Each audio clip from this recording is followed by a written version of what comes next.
السلام عليكم، ان شاء الله راكم بخير وعلى خير وانتم تشوفوا في لا فيديو تاع نهار اليوم راح نشارك معكم وصفه تاع جواز فول يابس، جواز ابيض. راح تكون بنته بنينه مع هذا البرد. اللي اول مره يدخلوا القناه نقول لهم فضلا وليس امرا ديروا اشتراك في القناه وفعلوا زر الجرس باش يوصلكم جديد. كيما راكم تشوفوا هذاك الفول غسلته تري بيان من لابوسيير اللي فيه، ومن بعد شمخته حوالي ساعه وصفيته. كيما راكم تشوفوا قطعت ثاني حبه تاع البصل في لاكوكوط ميني، درت شويه زيت شويه سمن خليتهم سخنوا، درت هذيك الحبه تاع البصل الكبيره.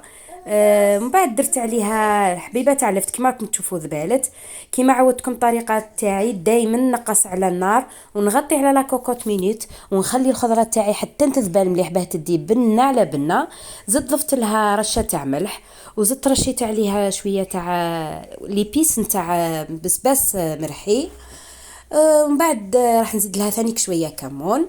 كيما راكم تشوفوا هنا راني نضيف في الفول، راح نقليه ثانيك شويه برك، مش راح نطول له بزاف. فوالا كيما راكم تشوفوا الزروديه ما كثرتش بزاف. فوالا هاولي كلفت بريسك دخلوا الطياب هكا باش يطيب لكم زبده ويجيكم يذوب في الفم. راح يجي هذا الطبق من اروع ما يكون، اكل صحي.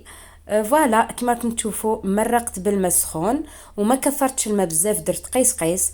النار راهي متوسطه، غلقت عليه حوالي 20 دقيقه كان الطبق تاعي جاهز. هاي لي كلاصوص كيفاش جات عويقده الله الله. ان شاء الله تجربوها هذه الوصفه والله غير بنتها بنينه من اروع ما يكون. في اخر لا فيديو نقول لكم تهلاو في روحتكم ونتلاقاو ان شاء الله في وصفه اخرى. مع السلامه.